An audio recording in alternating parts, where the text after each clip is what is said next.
Hi, this is Raven Dana, and thanks for joining me here, Walking Between the Worlds. This is class number 2 out of our 4-part series for the deep dive into autumn practices. So today we'll go through a few different things. The equinox, we'll talk a bit about that, do some shadow work together.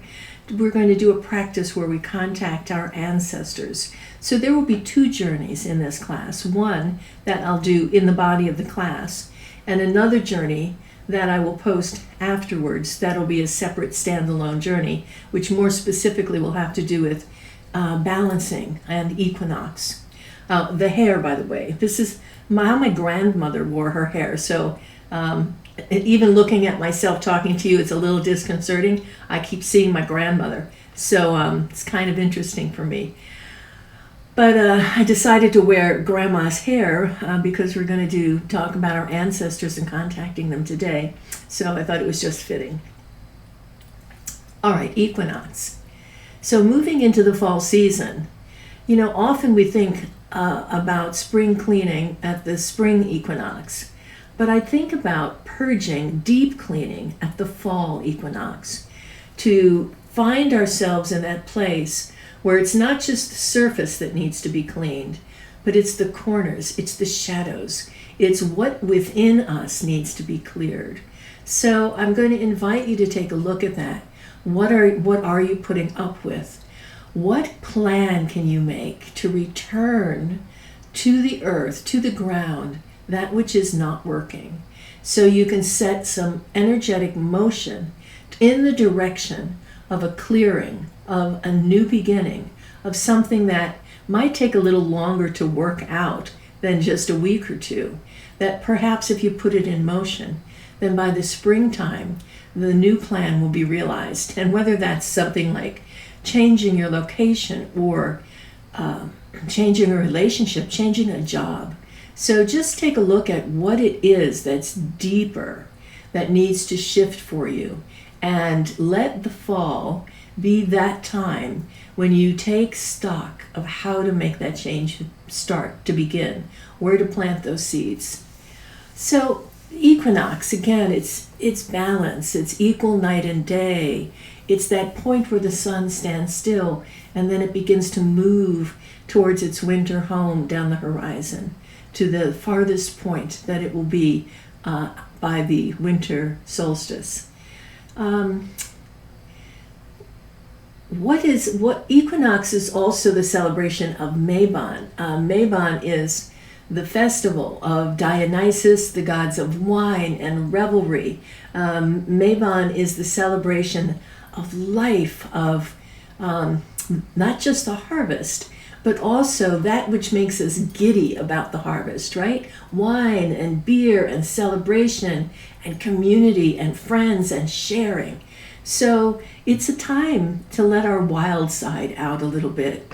It's a time, of course, in the fall, we have the celebration of Halloween as well, where we dress up and we activate an aspect of our personalities that generally stays hidden, whether it's a pretty aspect or a scary aspect, whatever it is. So you can start now. You don't have to wait till the end of October to contemplate, working with, playing with what might be lying abandoned in your shadow. So shadow work is a wonderful thing to do, because when we don't appreciate and integrate our shadow, and we're going to do some of that today, but when we don't do that, it comes out sideways. It comes back to bite us. It shows up in ways that we don't like, and it compromises us. It's a way that we shoot ourselves in the foot. So our shadow side essentially are those unclaimed or disowned parts of us, those things about us that we don't really like, that we pretend aren't there, and that we hope to God nobody else finds out about. Sometimes we will even sit in denial that we have traits that we would consider our shadow traits. So we're going to do a little exercise today that's going to help you bring that to the surface and take a little bit better look at that. We're also going to look, next week on the 29th is the full harvest moon. So we'll start the conversation just briefly today.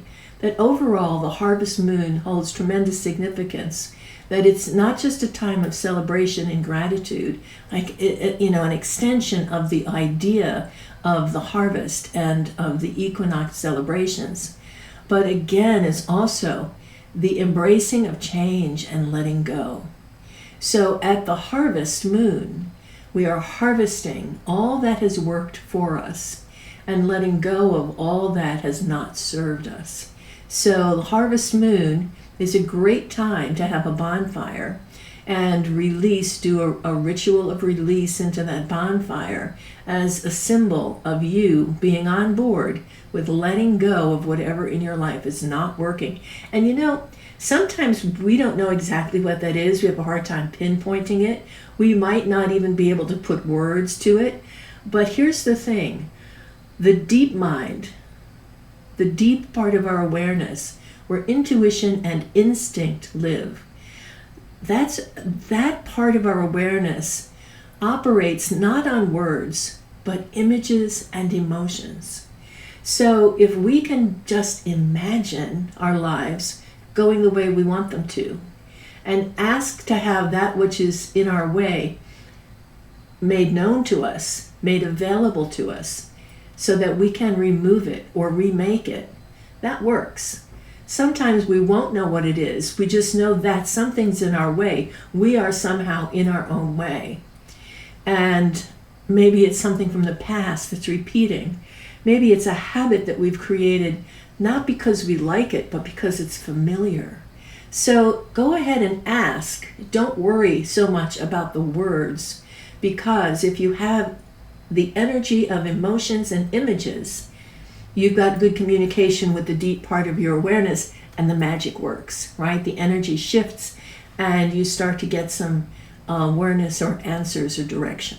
Again, then it's also our responsibility to follow those breadcrumbs, to pay attention to the clues, and to go where they take us, rather than let our linear, rational, we'll use the term loosely, our intellectual minds talk us out of what we know to be true for us, to talk us out of following the signs and symbols that are presenting to us. So that's also an important part about working with the energy of the fall, because it's all about that quieting down to see what's in the shadows, to see what's in the shadows around us, to see what's in the shadows within us, to see what the shadows' gifts are. We don't have to fear the shadow. We've been taught to fear the dark. We've been taught to fear the shadow. But it's not scary. The darkness is all potential. It is that from which all things rise. It is the dance partner of the light. The light and the darkness dance together. So there's nothing to fear in the darkness, except that which we pretend isn't there. And what I mean by that is, if we pretend something's not there, but it is, we're likely to step on it, trip on it, have it interrupt us in some way. It doesn't make the darkness bad. It doesn't mean that the thing that happens is bad. All it means is that when we pretend something's not there, or if we pretend that something's not happening in our life, or something's okay when it's not, well, it's going to back up and get us at some point, right? We'll be very unhappy at some point, or perhaps sick, or perhaps have a little accident to get our attention. So, we have our ways of getting our attention, and unfortunately, if we're not looking at the signs in our lives, and if we're not listening to our intuition and our instinct, then those memos get bigger. And what we want to avoid, if we can, is brick to the head enlightenment, right? Something that stops us in our tracks to get our attention, because it's that important. So again, shadow work is a great helper in that regard. So let's go ahead and do some shadow work. I'm going to do a shadow awareness practice. This is one of the benefits of having some of the different backgrounds that I have. I learned this great technique it's a Gestalt therapy practice, and it takes us into It brings to light some things that are within us that we don't normally pay attention to. So it's very simple. I'd like you to get a paper and a pencil or a pen, whatever you'd like to write with, and just follow my simple instructions. The whole way to do this is not think very hard about it. Don't struggle over any answers. Put down the first thing that comes to your mind. That's how to do this. Okay. So there's a part A and part B. Part A is this. You're going to write down an adjective that has to do with the perfect kind of relationship. So for example, the perfect parent is, fill in the blank. So you might say kind or loving or unconditionally loving or perpetually forgiving. You're going to pick one though, one adjective. So here that could be our first one. The perfect parent is, put down an adjective. The perfect mate or partner is, you got to pick a different adjective. It's okay if they overlap in your mind, but for our purposes, you need to pick a different one. So the second one is mate or partner. The perfect mate or the perfect partner is an adjective. Okay. The perfect neighbor is, the perfect neighbor. The perfect neighbor is quiet, kind, generous, whatever. All right, next, friend. The perfect friend is, I know I'm going fast because I don't want you to think too much. The perfect friend is, whatever that comes down to. The perfect boss is,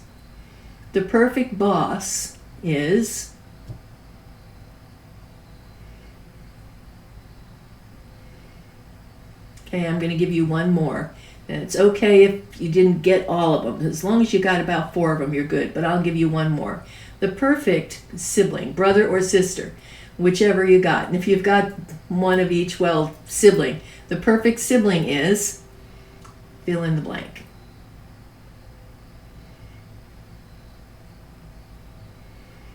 Great. Now, what I hope you have is a list of those words and not the other stuff that goes with it, right? Just the list. So if you actually wrote down the other things, you can get rid of them. So just make a list of those adjectives. So it might say unconditionally loving, kind, generous, passionate, quiet, friendly, attentive. It'll probably say things kind of like that. Okay. Now we're going to have a new little list. And in this list, I want you to write the top 4 things. We'll keep it to 4. The top 4 things that drive you nuts about people.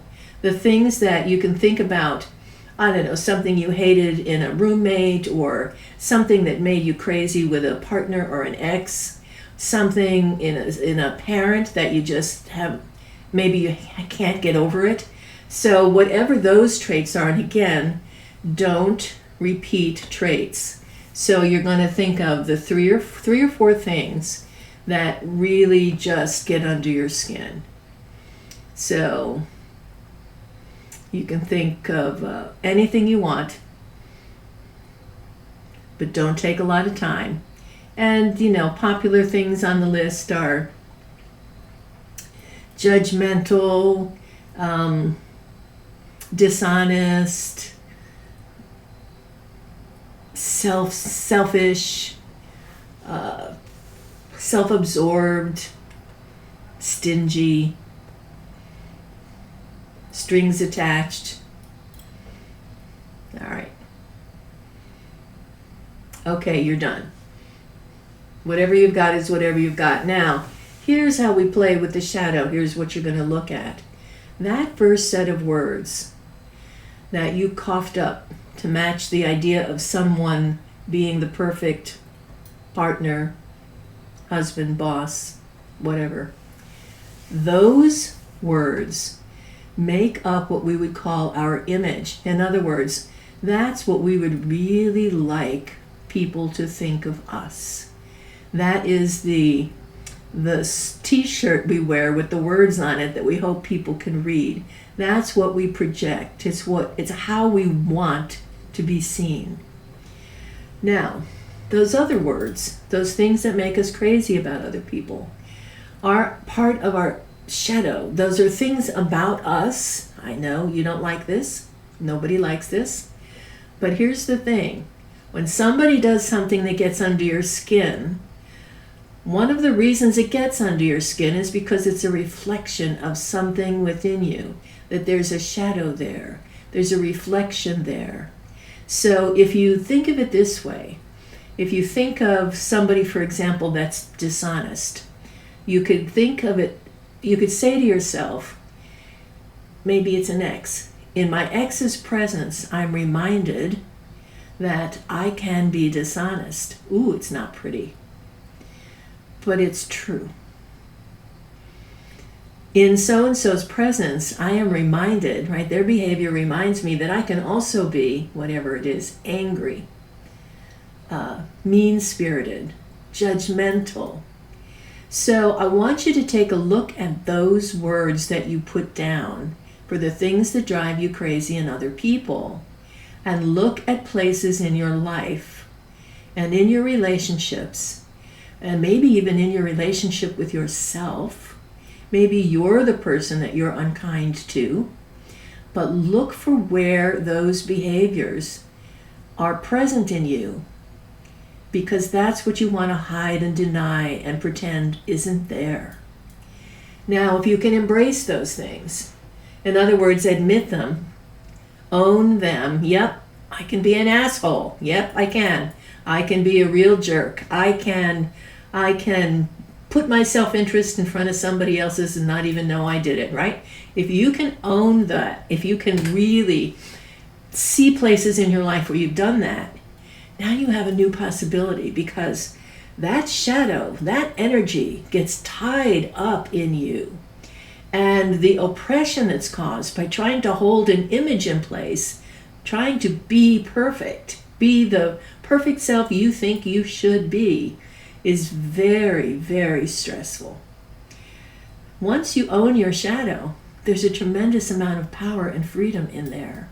And I'll just give you one example.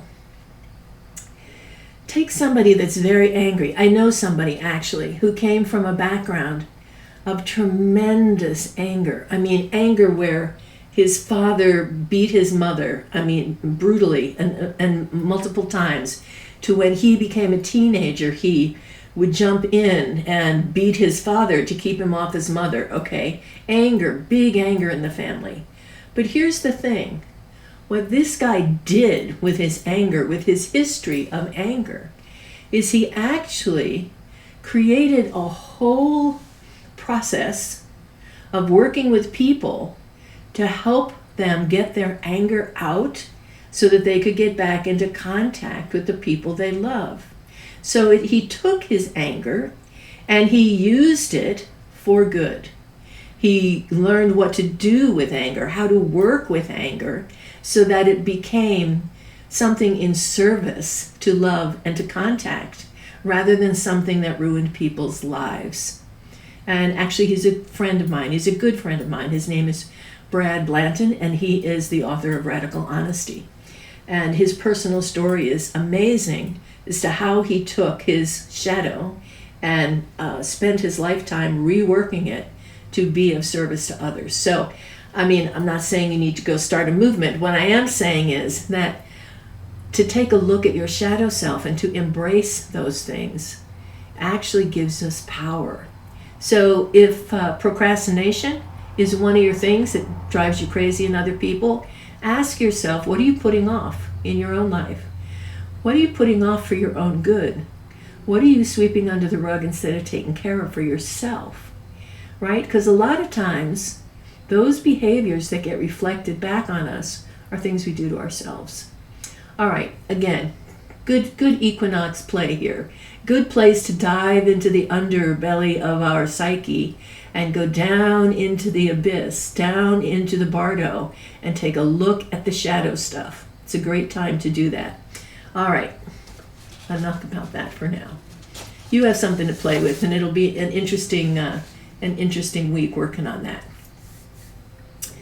The next thing I'd like to play with you today is I'm going to do a process for calling up our ancestors. So most often when we think about what did I inherit from my family, it gets funny and we think about the goofy stuff, or we think about the things that are, like I got my anger from my grandmother, that kind of stuff, or I got my, I got my procrastination from my father. Okay, so we're going to do that differently. We're going to invite our ancestors through a kind of a formal journey to meet with us and to share with us. But to get us started, I want you to think of all of the cool, good things that you've got from your ancestors, right? Your resilience, your good stubbornness, your maybe your hair, like I like my hair. I'm glad I got my hair from, my grandmother. So think about all the things about you that you like, that you appreciate having gotten from your ancestors. There may be things in there from ancestors you don't even know, because all of their stories are alive in your DNA, right? All of your ancestors have carried their lives within you. So it's not that hard to go back into your body in a practice and to reclaim those stories and to reach out and contact your ancestors. But I want you to just think about for a few minutes all of the really good, interesting things that you have inherited. Anything that you really like about yourself came from somewhere. I mean, sure, in your lifetime you took and nurtured some things and made them bigger, but they initiated somewhere. Like you might be really good at music because some great somebody back there was a singer and a bard and a storyteller, right? It might not be from your parents. So think about that. Think about all those cool things that you got, or that thing that you love if you really love to garden, but neither of your parents could care less. Maybe they had black thumbs, plants died.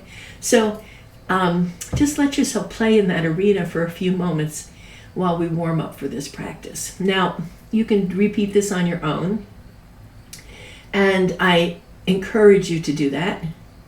If you repeat this on your own, I would encourage you to light a candle and to just sit for a moment quietly and call to mind, just like this, all of the good things that have come into your life. All of the good. You're calling to that aspect, to those ancestors that have brought through you into this particular moment in time some of their traits, some of their stories, some of their life history. Okay, let's journey to the ancestors, so get comfortable. Close your eyes and bring your attention to your breath. May all my doors and gates and paths be open, and all my doors and gates and paths between the worlds, and may they be closed to any who would harm me or those I love. All those who walk with us between the worlds, may they be present to us now.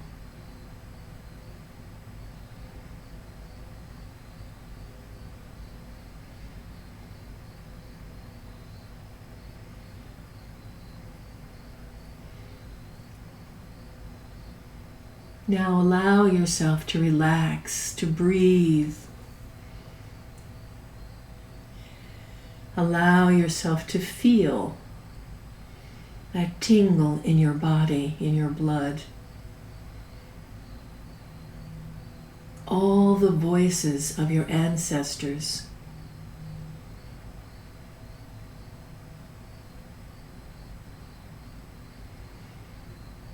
Imagine the strands of DNA as filaments of light, spiral ladders of light that reach across time and space, that stretch between worlds.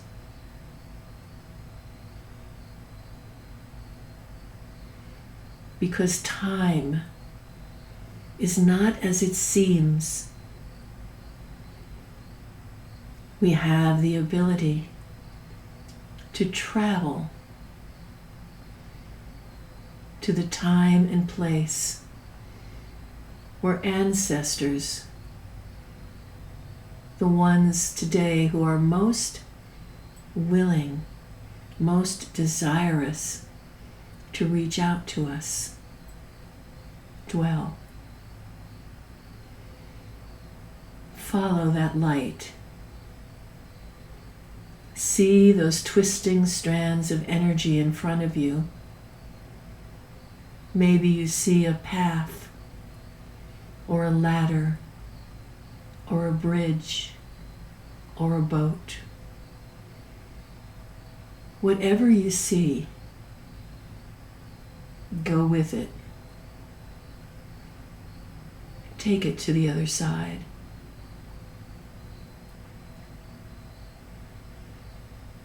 Allow yourself to cross into the land where your ancestors, right now, in this moment, live.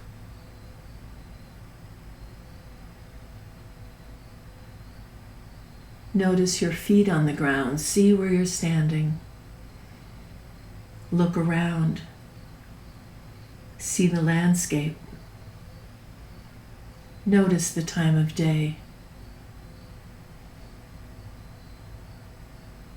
And now you see a handful of people, and you feel this rush in your body, that familiar sense of, I know them, a sense of coming home.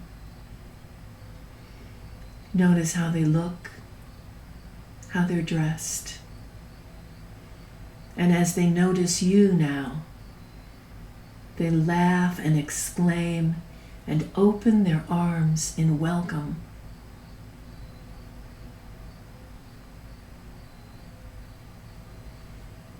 And you see things that are so familiar. The shape of an eyebrow, a gesture, a tone in the voice, a flip of the hair.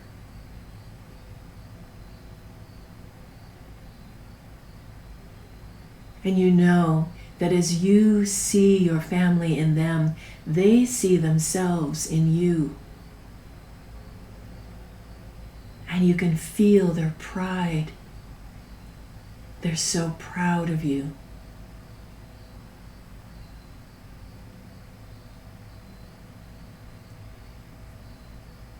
If you allow yourself, you can know about their lives. You can ask them questions. Or you can ask to be told whatever it is they would most like you to know.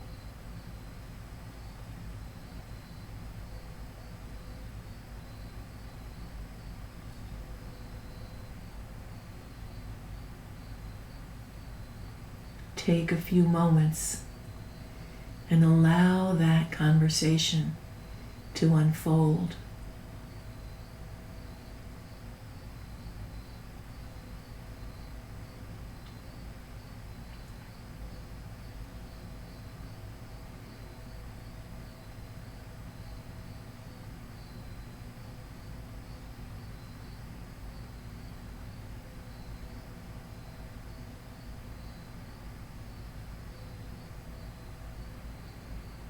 You might discover where you picked up the love of something. You might discover how a habit you don't like served your ancestors well.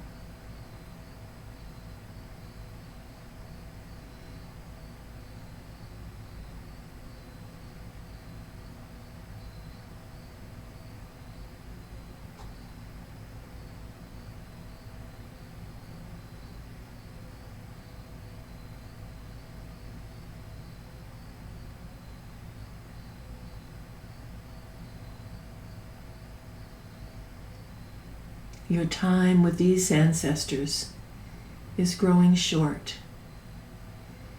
You embrace them.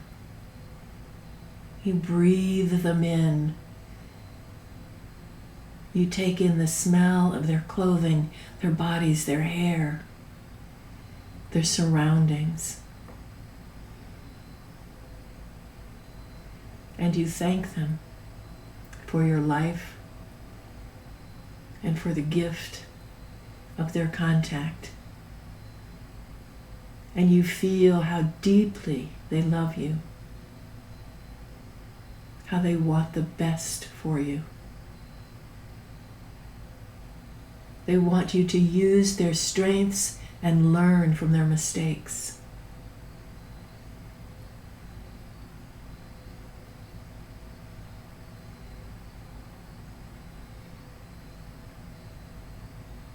And you can feel a tug, a pull. And you turn to find your way back. It might be the same, it might be different. A bridge, a boat, a wind that carries you. Whatever's there, go with it.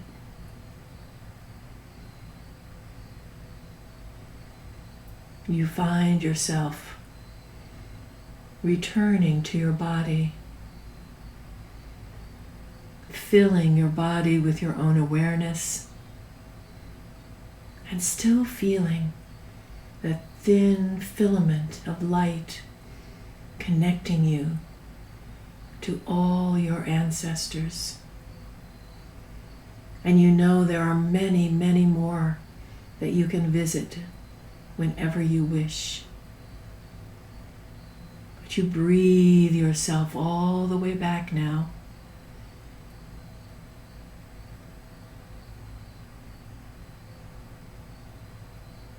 And allow your eyes to open.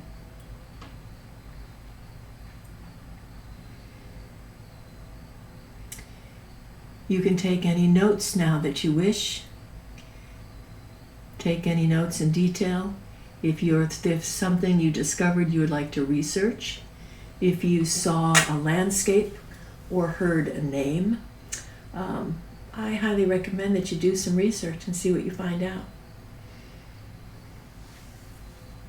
Check out any names, dates, facts. And again, you can go back and you can revisit in this particular journey these ancestors or others.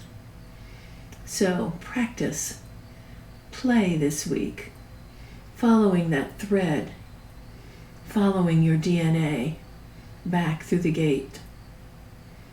And again, now that we've returned, may your doors and gates and paths be open, and your doors and gates and paths between the worlds, and may they be closed to any who would harm us or those we love. All right, well, equinox is coming. So, a couple of days, time for a feast, a bonfire, something to celebrate the harvest, to celebrate what you have accomplished this year. I have always, since I was very young, looked at the fall as the new year. I know we technically do that in January, but always I've thought of the fall as the new year. And again, imagine my surprise when I got to be a teenager and discovered that, for many, Halloween is the new year, and it made perfect sense to me, right? So here we are in that season where the year is winding down and the earth is going to sleep. All right, I hope you enjoyed your time in class today, and I will post a second meditation standalone by itself on balance. It will be for balance and grounding, and I'll have that posted by tomorrow. So thanks for being here with me, and I hope you have great dreams and many good visits with your ancestors. You might find them knocking on your door in unusual ways. You might find people talking to you about relatives you didn't know about. So just see what happens, see what synchronicities play. And again, as always, if you have thoughts or questions, I'm happy to have you post them or contact me directly. So have a wonderful evening, and thank you for joining me here, Walking Between the Worlds. Bye now.